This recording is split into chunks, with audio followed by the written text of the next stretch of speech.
मित्रांनो, जेव्हा मी स्टॅबिलिटी म्हणतो त्यावेळेला नेमकं तुमच्या मनामध्ये काय येतं? स्टॅबिलिटी म्हटल्यानंतर माझ्या मनात तरी येतं की मी जी इन्व्हेस्टमेंट केली आहे त्याच्यावर मिळणारे जे रिटर्न आहेत त्याच्यासाठी मला विचार करण्याची किंवा काळजी करण्याची गरज नाहीये. पण आता हे होणार कसं? मित्रांनो, आपल्या आजूबाजूचे बऱ्यापैकी लोक SIP बद्दल बोलत असतात किंवा त्याच्यामध्ये इन्व्हेस्टमेंट करत असतात. त्याचबरोबर बरेचसेच लोक असे आहेत जे SIP मधनं मिळणारे फायदे आहेत ते गमवत असतात. तर मित्रांनो, आज मी तुम्हाला SIP बद्दलचे अत्यंत विलक्षण आणि तुमच्या मनाला आनंद देणारे फायदे सांगणार आहे. पण त्याआधी मला तुम्हाला एक स्वप्न दाखवू दे. स्वप्न लखपती होण्याचे. अरे अरे अरे अरे, असल्या नॉनसेन्स गोष्टी आम्हाला सांगू नको. एवढी मोठी स्वप्न आम्हाला दाखवू नको. असाच प्रश्न तुमच्या मनात पडला असेल ना? पण मी तुम्हाला स्वप्न दाखवत आहे कारण ती खरी होतात म्हणून. कल्पना करा की तुमचं असंच लखपती होण्याचं स्वप्न पूर्ण झालं तर तुम्ही काय कराल? मी तर बाबा बॅग पॅक करून वर्ल्ड टूरला जाईन. तुम्ही काय करणार ते मला कमेंटमध्ये कळवा. पण लेकिन किंतु परंतु इथे एक गोष्ट आहे. जोपर्यंत तुम्हाला सततचे उत्पन्न मिळत नाही तोपर्यंत तुम्ही लखपती किंवा करोडपती होऊ शकत नाही. हे तर गोष्ट खरी आहे. पण मी जर आज तुम्हाला सांगितलं की या सगळ्या गोष्टी शक्य आहेत तर तुमचं काय म्हणणं असेल? मित्रांनो, हे एक सिक्रेट आहे आणि हेच सिक्रेट मी आज तुम्हाला सांगणार आहे. पण हे सिक्रेट जाणून घेण्याच्या अगोदर त्याच्या मागे काय काय घटक आहेत हे बघणं गरजेचं आहे. आणि त्याचे प्रामुख्याने जे घटक आहेत ते म्हणजे सेव्हिंग करणं, पेशन्स ठेवणं आणि कन्सिस्टंट असणं. आता याचा अर्थ काय हाच प्रश्न तुम्हाला पडला असेल. याचा अर्थ एवढाच आहे की तुम्हाला एक रेग्युलर इंटरवल नंतर काही पैसे बाजूला काढून ठेवावे लागतील आणि ते दीर्घ काळासाठी तिथे ठेवावे लागतील. आता मित्रांनो, तुमच्या मनात अजून एक प्रश्न आला असेल की नेमकी किती अमाऊंट मी बाजूला काढून ठेवली पाहिजे? या प्रश्नाचं उत्तर तुम्हीच मला द्या. तुमचा अंदाज काय आहे? तुम्हाला 50 लाख रुपये 20 वर्षामध्ये जमवायचे आहेत तर तुम्ही किती अमाऊंट बाजूला काढली पाहिजे? कमेंटमध्ये मला तसं कळवा. आणि इथे जो आपल्या समोर येतो तो फक्त नंबर. तुम्हाला फक्त 12% वार्षिकरित्या रिटर्न मिळणाऱ्या म्युच्युअल फंड मध्ये पैसे गुंतवायचे आहेत, तेही महिन्याला 5,000 रुपये. म्हणजे तुमची टोटल इन्व्हेस्टमेंट आणि तो तुम्हाला मिळणारा रिटर्न आहे तो 50 लाख रुपयाचा होईल. आणि दिवसामागं ही जी इन्व्हेस्टमेंट तुम्ही बघितली तर फक्त 150 रुपयाची होते. आता तुम्हाला प्रश्न पडला असेल की कसं काय शक्य आहे बाबा? तर ही जादू घडते 2 गोष्टींमुळे. आता तुम्हाला प्रश्न पडला असेल की मी मगाजपासून नुसतं बडबड बडबड बडबड करतोय आणि त्या 2 गोष्टी माझ्या जेवणामध्ये साखर आणि मिठाप्रमाणे मध्ये मध्ये येत आहेत. तर या 2 गोष्टी आहेत तरी कुठल्या? तर या 2 गोष्टी मी मगाशीच तुम्हाला सांगितल्या. पहिली म्हणजे कन्सिस्टन्सी आणि दुसरा म्हणजे पेशन्स. जर तुम्ही कन्सिस्टंटली पैसे गुंतवत गेला आणि पेशन्सली वेट करत गेला तर तुमचे रिटर्न्स तुम्हाला चांगल्या पद्धतीने मिळण्याची शक्यता असते. पण प्रत्येक गोष्टीत कन्सिस्टन्सी ठेवणं आणि पेशन्स ठेवणं हे थोडंसं कठीण असतं. आणि हे मान्य करणारा मी काही एकटा नाहीये. सगळ्यांच्याच वाट्याला तशा गोष्टी येतात. आणि म्हणूनच इन्व्हेस्टमेंट इंडस्ट्रीनं आपल्यासमोर एक प्लॅन आणलेला आहे ज्याचं नाव आहे सिस्टमॅटिक इन्व्हेस्टमेंट प्लॅन, ज्याला आपण SIP असं म्हणतो. मित्रांनो, SIP जेव्हा तुम्ही सुरू करणार असाल तर पहिली गोष्ट तुम्हाला करायची आहे की तुम्हाला धीर धरायचा आहे. तुम्हाला एखादी गोष्ट खरेदी करायची असेल तर मध्येच SIP तुम्हाला तोडता येणार नाही. हा धीर तुम्हाला धरता आला पाहिजे. कुठल्याही खरेदीचा मोह न करता SIP तुम्ही तशीच ठेवली पाहिजे, कारण त्यानंतर तुम्हाला कंपाऊंडिंग इफेक्ट त्याच्यामध्ये बघायला मिळतो. मित्रांनो, तुमच्यापैकी बऱ्याच जणांना SIP बद्दल बरीचशीच माहिती असेल. पण काही जणांनाच ही माहिती आहे की जेव्हा तुम्ही म्युच्युअल फंड SIP द्वारे करता त्यावेळेला त्याचे अनेक फायदे तुम्हाला मिळू शकतात. नमस्कार मित्रांनो, मी आहे सचिन आणि ग्रो मराठी चॅनल मध्ये तुमचं खूप खूप स्वागत आहे. मित्रांनो, आज आपण या व्हिडिओमध्ये SIP वर चर्चा करणार आहोत. SIP हे एक असं माध्यम आहे जे तुमच्या म्युच्युअल फंड इन्व्हेस्टमेंटला नेक्स्ट लेवलला घेऊन जातं. सगळ्यात पहिल्यांदा या व्हिडिओमध्ये आपण SIP म्हणजे काय याच्यावर चर्चा करू आणि त्याच्यानंतर SIP मध्ये होणारे जे फायदे आहेत त्याच्यावर चर्चा करू. सगळ्यात शेवटी मी तुम्हाला SIP करण्याच्या अगोदर कुठल्या गोष्टी लक्षात ठेवल्या पाहिजेत याच्यावरही काही टिप्स देणार आहे. त्यामुळे व्हिडिओ शेवटपर्यंत बघा आणि चॅनलला सबस्क्राईब करायला विसरू नका. चला तर मग आपला विषय सुरू करूया.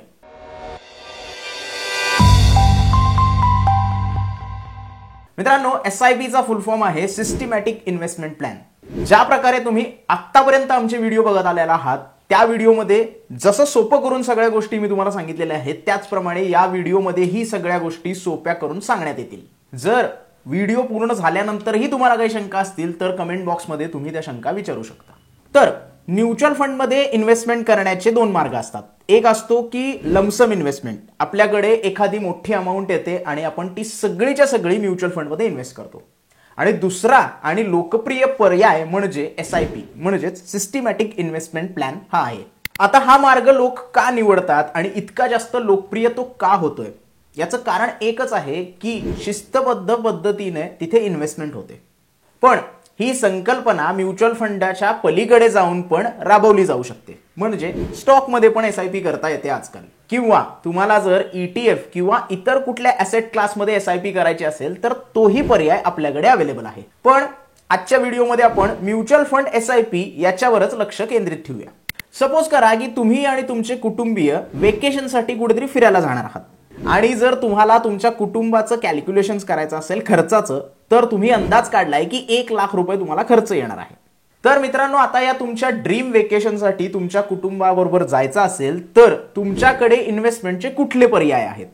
सगळ्यात पहिला पर्याय म्हणजे तुमच्या बँक अकाउंटमध्ये दर महिन्याला काही अमाऊंट सेव्ह करत जाणं आणि ती सेव्ह केलेली अमाऊंट 1 लाख होईपर्यंत वाट बघणं आणि त्यानंतर तुम्ही वेकेशनला जाऊ शकता. साधं कॅल्क्युलेशन तुम्हाला सांगतो, जर तुम्हाला 1 लाख रुपये जमवायचे आहेत तर 4,000 रुपये प्रति महिना तुम्हाला सेव्ह करावे लागतील तुमच्या बँक अकाउंटमध्ये. मग तुम्हाला 25 महिने वाट बघावी लागेल तुमच्या ड्रीम वेकेशनसाठी. दुसरा पर्याय म्हणजे बँक अकाउंटमध्ये पैसे ठेवण्याच्या ऐवजी कुठल्या तरी म्युच्युअल फंडमध्ये तुम्ही इन्व्हेस्टमेंट करता. अर्थातच तुम्ही जो म्युच्युअल फंड सिलेक्ट करताय तो तुमच्या फायनान्शियल गोल्सशी आणि तुमच्या रिस्क टॉलरन्सशी सुसंगत असला पाहिजे. आता समजा म्युच्युअल फंड प्रतिवर्षी 12% एवढे रिटर्न तुम्हाला देत असेल तर तुम्ही 4,000 ऐवजी 3,700 रुपये महिन्याला तिथे गुंतवू शकता आणि तुमची जी गोल आहेत ते अचीव्ह करू शकता. म्हणजे 1 लाख रुपयाचं गोल मी सांगतोय. आणि हे 1 लाख रुपये जमा करायसाठी तुम्हाला फक्त 2 वर्ष थांबावं लागेल. आता ही जी स्क्रीनवर लिंक आलेली आहे या लिंकवर कॅल्क्युलेटरचा उपयोग करून तुम्ही सगळ्या गोष्टी बघू शकता. मित्रांनो, जेव्हा तुम्ही पैसे बाजूला काढून ठेवता म्हणजेच तुम्ही सिस्टमॅटिक इन्व्हेस्टमेंट प्लॅन मध्ये आलेला असता. ही एक मासिक गुंतवणूक नसून ही एक SIP आहे, जिथे तुम्ही ठराविक अंतराने ठराविक रक्कम गुंतवत असता. विशेषतः मासिक किंवा त्रैमासिक अंतराने तुम्ही इथे इन्व्हेस्टमेंट सुरू करता. यासाठी हे 2 पर्याय तुम्हाला इथे अवेलेबल असतात.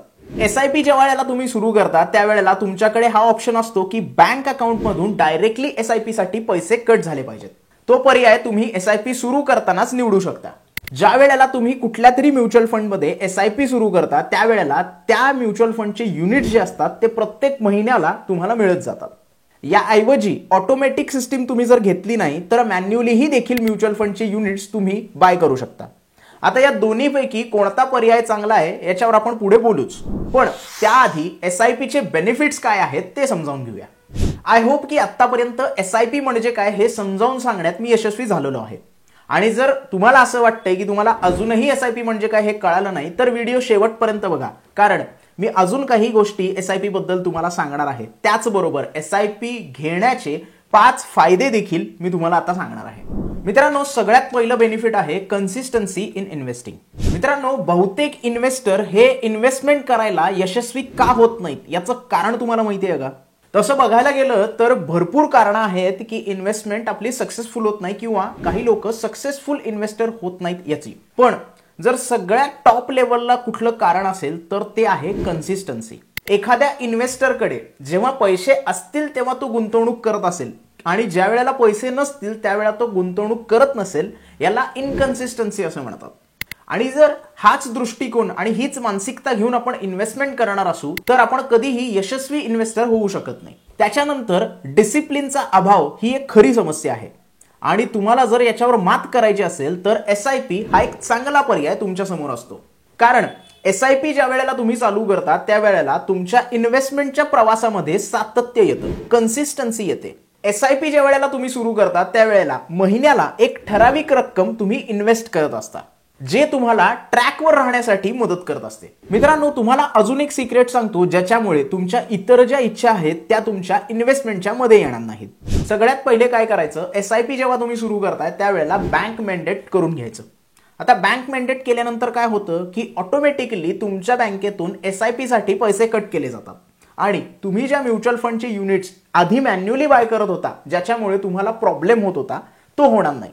कारण काय होतं की काही लोक मॅन्युअली म्युच्युअल फंडचे युनिट बाय करतात दर महिन्याला.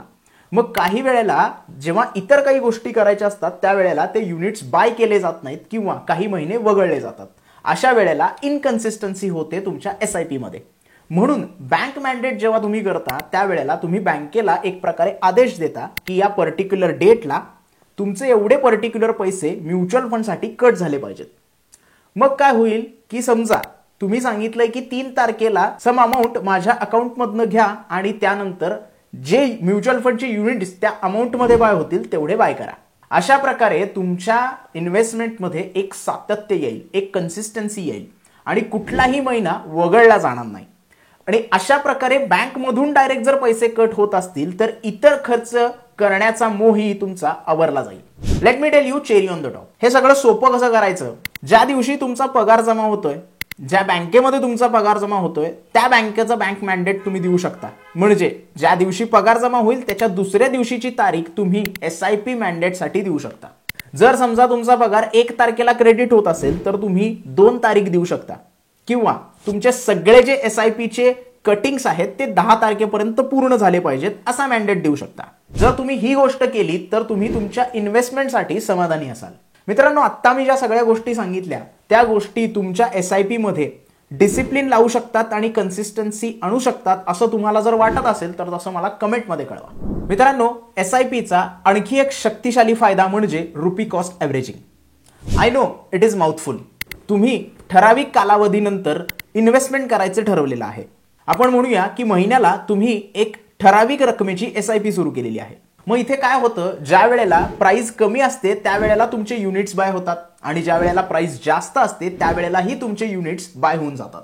ओव्हर द टाइम तुम्ही जे युनिट्स बाय केलेले आहेत त्या सगळ्या रकमेची सरासरी काढली जाते आणि या सरासरीमुळे बाजारामध्ये जी काही अस्थिरता असते त्याचा प्रभाव थोडासा कमी होतो. या सगळ्या गोष्टी तुम्हाला स्पष्ट झाल्या आहेत का? नाही, थांबा, मी एक एक्झाम्पल देऊनच या सगळ्या गोष्टी क्लिअर करतो. समजा SIP द्वारा म्युच्युअल फंड मध्ये तुम्ही दर महिन्याला 2000 रुपये इन्व्हेस्ट करायचं ठरवलं आहे, तेही नेक्स्ट 6 महिन्यासाठी. आता मार्केटमधल्या व्होलॅटिलिटीमुळे म्युच्युअल फंडची जी NAV असते तीही दर महिन्याला चेंज होत असते. NAV म्हणजे काय हे जर माहित नसेल तर आय बटनवर आता एक व्हिडिओ तुम्हाला पॉपअप दिसेल, तो व्हिडिओ तुम्ही बघू शकता. आता स्क्रीनवर दिसणाऱ्या चार्ट प्रमाणे पहिल्या महिन्याला 20 रुपये प्रति युनिट एवढी NAV आहे आणि 2000 रुपये तुम्ही इन्व्हेस्ट करताय म्हणजे तुम्हाला 100 युनिट्स मिळतील. दुसऱ्या महिन्यात NAVचं मूल्य 18 रुपयेवर आलेलं आहे आणि या महिन्यात तुमच्या SIP ने तुम्हाला 111.11 एवढे युनिट बाय करून दिलेले आहेत. तुमच्या म्युच्युअल फंडाप्रमाणेच मार्केट जर खाली येत राहिलं तर म्युच्युअल फंडची NAV 16 रुपयेवर आलेली आहे. तिसऱ्या महिन्यात तुमचे युनिट्स अजून जास्त बाय होतील आणि ते होतील 125 युनिट. चौथ्या महिन्यात अचानक मार्केट वाढलं आणि NAV 25 रुपये झाली. आता तुमची इन्व्हेस्टमेंट 2000 रुपयेच आहे. मग चौथ्या महिन्यात NAV वाढल्यानंतर तुमची युनिटची संख्या कमी होऊन जाईल आणि ती होईल फक्त 80 युनिट्स. 5व्या महिन्यामध्ये परत NAV कमी झाली आणि 19 रुपयांवर आली. त्यामुळे युनिट्सची संख्या परत वाढली गेली आणि ती झाली 105.29 आणि 6व्या महिन्यामध्ये NAV परत 25 रुपयावर गेली. त्यामुळे तुमचे परत 80 युनिट्सच बाय झाले. आता या 6 महिन्याच्या कालावधीमध्ये तुमची टोटल इन्व्हेस्टमेंट झाली 12,000 रुपये आणि तुम्ही टोटल युनिट बाय केले 601.40. आता जर तुम्ही ॲव्हरेज कॉस्ट काढली तर पर युनिट तुम्हाला 19.95 एवढी NAV मिळालेली आहे. इथे एक गोष्ट लक्षात घेण्यासाठी आहे, रुपी कॉस्ट ॲव्हरेजिंग मुळे काय होतं की तुम्हाला अधिक युनिट कसे मिळतील याची हमी दिली जाते आणि त्यानंतर सगळ्यात शेवटी सगळ्या गोष्टींची सरासरी काढली जाते. मित्रांनो, तिसरा बेनिफिट आहे पॉवर ऑफ कंपाऊंडिंग. व्हिडिओच्या सुरुवातीला 1 लाख रुपये जमा करण्यासाठी मी जे 2 पर्याय तुम्हाला सांगितलेले ते पर्याय म्हणजे SIP आणि कंपाऊंडिंग. आणि या दोन्ही गोष्टी एकमेकांशी कोणत्या ना कोणत्या पद्धतीने जोडल्या गेलेल्या आहेत. SIP तुमच्या पैशांना अधिक पैसे कमवण्यासाठी परवानगी देते. तुम्ही जी इन्व्हेस्टमेंट केलेली असते त्याच्यावर तुम्हाला जो रिटर्न मिळतो तो रिटर्न परत इन्व्हेस्ट केला जातो. याचा अर्थ असा आहे की तुम्ही म्युच्युअल फंडमध्ये इन्व्हेस्टमेंट केली असेल आणि तुमच्या युनिट्सवर तुम्हाला जर रिटर्न्स किंवा इंटरेस्ट मिळत असेल किंवा डिव्हिडंड मिळत असेल तर हा डिव्हिडंड आणि इंटरेस्ट परत युनिट्स बाय करण्यासाठीच वापरला जातो आणि यामुळेच लॉंग टर्म मध्ये एक्सपोनेन्शियल ग्रोथ तुम्हाला बघायला मिळते. कारण पहिल्या महिन्याच्या गुंतवणुकीने तुमच्या इन्व्हेस्टमेंटच्या पूर्ण कालावधीपेक्षा जास्त पैसे कमावलेले असतात. त्यामुळे तुम्ही इथे युनिट्स विकू नयेत आणि इथेच तुम्हाला म्युच्युअल फंडच्या 843 या कंपाऊंडिंग फॉर्म्युलेची जादू कळते. आता तुम्हाला प्रश्न पडला असेल की हे काम कसं करतं. Let me explain. 843 हा नियम आपल्याला काय सांगतो की तुम्ही जर लॉंग टर्म मध्ये म्युच्युअल फंड मध्ये इन्व्हेस्टमेंट केली असेल तर त्याचा कंपाऊंडिंग इफेक्ट तुम्हाला कशी मदत करतो हे आपल्याला सांगतो. तुम्ही तुमच्या पहिल्या 1 करोड रुपयापर्यंत कंपाऊंडिंगच्या मदतीने पोहोचू शकता. कसं काय? उदाहरणार्थ तुम्ही 1 वर्षाची जी इन्व्हेस्टमेंट आहे ती 30,000 रुपये करता वर्षाला 12% एवढे रिटर्न एक्सपेक्ट करून, आणि याच कॅल्क्युलेशन प्रमाणे तुम्हाला पहिल्या 50 लाखापर्यंत पोहोचायला 8 वर्ष लागतील. मात्र पुढील 50 लाखापर्यंत जायला तुम्हाला फक्त 4 वर्षाचा काळ लागेल आणि आणखी 3 वर्षात तुम्ही तिसऱ्या 50 लाखापर्यंत जाता. अशा प्रकारे कंपाऊंडिंग वर्क करत असते आणि तुम्ही जेव्हा 20व्या वर्षापर्यंत पोहोचता तेव्हा तुम्ही 50 लाख रुपये जोडता आणि तेही जवळपास दरवर्षी. जर तुम्हाला चांगलं प्रॉफिट कमवायचं असेल किंवा चांगले रिटर्न्स कमवायचे असतील तर एकच नियम आहे की तुम्ही लॉंग टर्म साठी इन्व्हेस्टेड राहिलं पाहिजे. व्हिडिओच्या सुरुवातीलाच हे काम कसं करतं हे मी तुम्हाला सांगितलं आहे. मी इथे तुम्हाला एक रिक्वेस्ट करणार आहे की तुम्ही कॅल्क्युलेटरचा वापर करू शकता आणि SIP मध्ये लॉंग टर्म इन्व्हेस्टमेंट केल्यामुळे रिटर्न्स कसे जनरेट होतात हे तुम्ही ग्रोच्या कॅल्क्युलेटरवर बघू शकता. चौथा बेनिफिट आहे अफोर्डेबिलिटी आणि फ्लेक्सिबिलिटी. SIP हा अत्यंत परवडणारा इन्व्हेस्टमेंट ऑप्शन आहे. कुठल्याही प्रकारच्या इन्व्हेस्टरसाठी हा एक चांगला पर्याय आहे, कारण तुम्ही 100 रुपयापासून आणि 500 रुपयापासूनही SIP सुरू करू शकता. जशी जशी तुमची आर्थिक परिस्थिती चांगली होत जाईल तशी तशी तुम्ही SIP ची रक्कम वाढवू शकता. तशी फ्लेक्झिबिलिटी तुम्हाला तिथे अवेलेबल केलेली आहे. या सगळ्या गोष्टी समजून घेण्यासाठी आपण एक एक्झाम्पल बघूया. समजा तुमचा पगार 40,000 रुपये महिना इतका आहे आणि तुम्ही 3,000 रुपये पर महिना SIP सुरू करताय. काही दिवसानंतर तुमचा पगार जर 50,000 रुपये झाला आणि तुम्ही SIP मध्ये 6,000 रुपये जर गुंतवणार असाल तर तो पर्याय तुमच्याकडे अवेलेबल असतो. तुम्हाला इतर कुठल्याही गोष्टी न बदलता फक्त SIP ची रक्कम बदलायची आहे. आपल्या आयुष्यामध्ये एवढी फ्लेक्झिबिलिटी देणाऱ्या गोष्टी आपल्याला क्वचितच भेटतात, बरोबर आहे ना. 5वा आणि शेवटचा बेनिफिट आहे ऑटोमेटेड. तुम्हाला पैसे इन्व्हेस्ट करायसाठी मार्केटचा टायमिंग बघायची गरज नाहीये. SIP सुपर डुपर सोयीस्कर आहे. तुम्ही एकदा बँकेमध्ये मॅन्डेट सेट केलं की या पर्टिक्युलर डेटला तुमच्या SIP चे पैसे कट झाले पाहिजेत तर ते त्या दिवशीच कट होणार. तुमच्या बँकेच्या अकाउंटमध्ये पैसे नसतील तर ते रिजेक्ट होईल. त्यामुळं ती काळजी घेणं खूप जास्त गरजेचं आहे. पण हे पैसे कट होताना तुम्हाला सतत मार्केट बघण्याची गरज नाहीये. तुम्ही सेट केलेल्या दिवशी तुमचे युनिट्स बाय केले जातील. मग मार्केटमध्ये जी सिच्युएशन असेल तर ती त्यावेळेला बघितली जाईल. तुम्हाला त्याच्यावर ट्रॅक करण्याची अजिबात गरज नाहीये किंवा काळजी करण्याचीही गरज नाहीये. या दृष्टिकोनाला एक नाव देखील आहे बरं का. गेस करा. Set it and forget it. हा दृष्टिकोन तुमचा वेळ वाचवतो आणि ऍक्टिव्हली इन्व्हेस्टमेंट करण्यासाठी तुमच्यावर जो ताण असतो तो ताणही कमी करतो. आता ऍक्टिव्ह इन्व्हेस्टमेंट म्हणजे काय की तुम्ही मार्केटवर सतत लक्ष ठेवता. मार्केट कधी वर जातंय कधी खाली येतंय याच्यावर लक्ष ठेवता आणि त्यानंतर बाईंग किंवा सेलिंगचा डिसिजन घेता. म्हणजेच बाजार ज्या वेळेला खाली जातो त्यावेळेला तुम्हाला बाईंग करायची असते आणि ज्या वेळेला मार्केट अप असते म्हणजे किंमत वरती गेलेली असते त्यावेळेला तुम्हाला सेल करायचं असतं. आणि हा नियम सगळ्यांनाच लागू होतो. प्रत्येक जणाला तेच करायचं असतं. परंतु ऍक्टिव्ह इन्व्हेस्टमेंटचा हा जो नियम आहे हा आपल्या आयुष्यात लागू करून घेण्यासाठी बहुतेक इन्व्हेस्टर अपयशी ठरतात. इन्व्हेस्टर नेमकं याच्या उलट करतात असं जर मी तुम्हाला सांगितलं तर आश्चर्य वाटून घेऊ नका. पण असं का होतं काही अंदाज लावू शकता का तुम्ही? ज्या वेळेला मार्केट खाली येत असतं त्यावेळेला नेमकं किती खाली येणार मार्केट याचा अंदाज कोणीच लावू शकत नाही. त्यामुळे बाजार जेव्हा पडत असतो किंवा मार्केट जेव्हा खाली येत असतं त्यावेळेला कोण बाय करण्याची चेष्टा करत नाही. सगळेजण विचार करत असतात की अजून थोडं खाली आल्यानंतर बाय करू. ही भीती त्यांच्या मनात असते किंवा त्यांना अजून जास्त खालच्या किमतीला बाईंग करायचं असतं आणि हा त्यांच्यामध्ये ग्रीडही असतो. हा फिअर आणि ग्रीड हा प्रत्येक इन्व्हेस्टर मध्ये बघायला मिळतो. त्यांना असं वाटत असतं की प्राइस निघून गेली तर काय होईल आणि मी जर जास्त किमतीला बाय केलं तर मला नुकसान होईल. या दोन्ही गोष्टी एकमेकाला पॅरलल चालत असतात आणि याच बेसिसवर ज्या वेळेला एखाद्या इन्व्हेस्टरला काही विकायचं असतं किंवा स्टॉक्स किंवा म्युच्युअल फंड विकायचे असतात त्यावेळेला मार्केट वाढताना तो हाच विचार करत असतो. त्याच्या डोळ्यापुढे एकच ध्येय असतं की अजून थोडं मार्केट वरती जाईल अजून थोडं मार्केट वरती जाईल. म्हणजे इथे ग्रीड जास्त काम करतं. त्याला अजून लाभ होईल अशी आशा असते आणि त्यामुळे तो विकतच नाही आपला माल. थोडक्यात सांगायचं झालं तर असे इन्व्हेस्टर चांगल्या वेळेची फक्त वाटच बघत बसतात. ना ते टायमिंगला विकू शकतात ना ते टायमिंगला बाय करू शकतात. आणि म्हणूनच ज्या वेळेला तुम्ही SIP करता आणि ऑटोमेटेड सिस्टीम घेता त्यावेळेला तुम्हाला या सगळ्या गोष्टींची काळजी करायची गरज नसते. कारण तुम्ही ऑटो मॅन्डेट सेट केलेला आहे आणि त्याप्रमाणे तुमचे पैसे दर महिन्याला कट होत राहतात आणि मार्केटचा विचार न करता तुमचे युनिट्स बाय होत राहतात. आणि जसं मी तुम्हाला एक बेनिफिट सांगितला होता रुपी कॉस्ट ॲव्हरेजिंगचा, तो तुम्हाला लॉंग टर्ममुळे फायद्यात ठरू शकतो. तर मित्रांनो, व्हिडिओच्या सुरुवातीला जे मी वचन तुम्हाला दिलं होतं ते मी आता कव्हर केलेलं आहे. SIPचे 5 फायदे मी आता तुम्हाला सांगितलेले आहेत. पण SIP बद्दल अजून जर तुम्हाला गोष्टी जाणून घ्यायच्या असतील तर SIP सुरू करण्याच्या अगोदर काय काय गोष्टी लक्षात ठेवायला पाहिजेत हे देखील माहित असणं तुम्हाला गरजेचं आहे. आणि त्याच गोष्टी मी आता तुम्हाला सांगणार आहे. त्यामुळे व्हिडिओ संपलेला नाही, कुठेही पळून जायची गरज नाहीये. गंमत केली. SIP आपण कधी सुरू करतो? जेव्हा आपल्याला रेग्युलरली सेव्हिंग करण्याची गरज असते किंवा आपल्याला तशी सवय लागावी असं आपल्याला वाटत असतं, त्यावेळेला आपण SIP ची सुरुवात करतो. म्हणजे दर महिन्याला एखादी अमाऊंट तुम्हाला सेव्ह करायची आहे आणि त्यातून रिटर्न देखील कमवायचे आहेत, तेव्हा तुम्ही SIP सुरू करू शकता. जर तुमच्या बँक अकाउंटमध्ये महिन्याच्या शेवटला सगळे पैसे संपत असतील आणि 0 रुपये बॅलन्स राहत असेल, त्यावेळेला तुम्हाला तुमच्या फायनान्शियलच्या स्टॅबिलिटीवर काम करण्याची गरज आहे हे माहीत असले पाहिजे.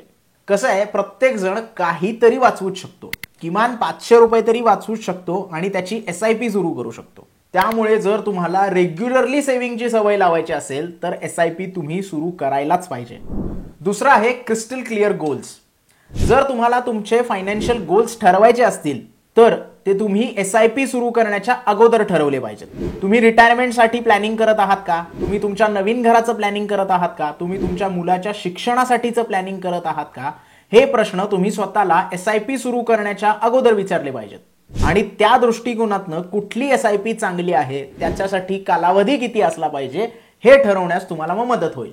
म्युच्युअल फंडच्या बऱ्याच प्रकारचे टाइप्स असतात. हे सगळे टाइप्स आम्ही आमच्या व्हिडिओमध्ये कव्हर केलेले आहेत. हा व्हिडिओ जर तुम्हाला बघायचा असेल तर तुम्ही आय बटनवर क्लिक करू शकता किंवा डिस्क्रिप्शनमध्ये त्याची लिंक शोधू शकता. नंतरचा पॉइंट आहे रिव्ह्यू अँड ॲडजस्ट. प्रत्येक वेळी आपण जी गुंतवणूक करतो ती गुंतवणूक आपण रिव्ह्यू केली पाहिजे किंवा आपल्या फायनान्शियल गोल प्रमाणे ती गुंतवणूक ॲडजस्ट केली पाहिजे. आणि ज्या वेळेला तुम्ही SIP सुरू करता त्यावेळेला पण तुम्हाला या 2 गोष्टी करणं भाग असतं किंवा महत्वाचं असतं असं मी म्हणेन. आता जर तुम्ही SIP सुरू केली असेल तर त्याची व्हॅल्यू काय आहे, त्याचं मूल्यांकन करणं खूप जास्त गरजेचं आहे. कदाचित तुमचा इन्कम वाढल्यानंतर तुमची SIP ची रक्कम तुम्ही वाढवू शकता आणि हे रिव्ह्यू केल्यानंतर आणि ॲडजस्ट केल्यानंतरच तुम्हाला कळू शकतं की नेमकी किती SIP ची रक्कम तुम्हाला वाढवायची आहे. शेवटचा पॉइंट म्हणजे sit tight, don't react to market ups and downs.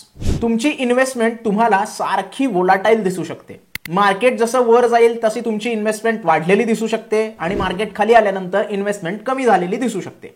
पण इथे तुम्हाला स्थिर राहायचंय, इथे तुम्हाला स्टेबल राहायचंय आणि मार्केटमध्ये काहीही उलतापालत होऊ दे, तुम्हाला इन्व्हेस्टेड राहायचंय.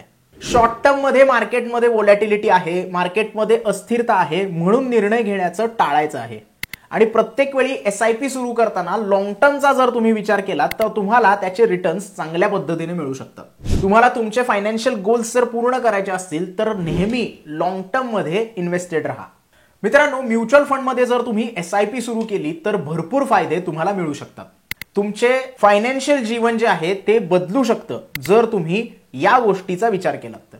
तसंच SIP सुरू केल्यानंतर तुमची इन्व्हेस्टमेंटची कन्सिस्टन्सी वाढते, रुपी कॉस्ट ॲव्हरेजिंगचा फायदा तुम्हाला मिळतो, कंपाऊंडिंगची पॉवर तुम्हाला कळते आणि फ्लेक्झिबिलिटी पण तुम्हाला यामध्ये बघायला मिळते. हे सगळे फायदे तुम्हाला जर पाहिजे असतील तर तुम्हाला SIP ची सुरुवात करावी लागेल. तर या व्हिडिओमध्ये आपण SIP चे बेनिफिट्स पण बघितले आणि SIP सुरू करण्याच्या अगोदर तुम्ही कुठल्या गोष्टी लक्षात घेतल्या पाहिजेत याही बघितल्या. याच्या पलीकडे जाऊन जर तुम्हाला अजून कुठला SIP चा फायदा समजत असेल किंवा कळाला असेल तर तो मला कमेंटमध्ये कळवा. आय होप की या व्हिडिओच्या माध्यमातून SIP बद्दलच्या बऱ्याचशा शंका मी दूर केल्या आहेत आणि त्याचे फायदेही तुम्हाला समजावून सांगितले आहेत. हा व्हिडिओ जर तुम्हाला आवडला असेल, उपयुक्त वाटला असेल तर हा व्हिडिओ जास्तीत जास्त लोकांपर्यंत शेअर करा. या व्हिडिओला जास्तीत जास्त लाईक करा आणि ग्रो मराठी चॅनलला सबस्क्राईब करायला विसरू नका. भेटूया एका नवीन व्हिडिओमध्ये एका नवीन विषयासह. तोपर्यंत धन्यवाद.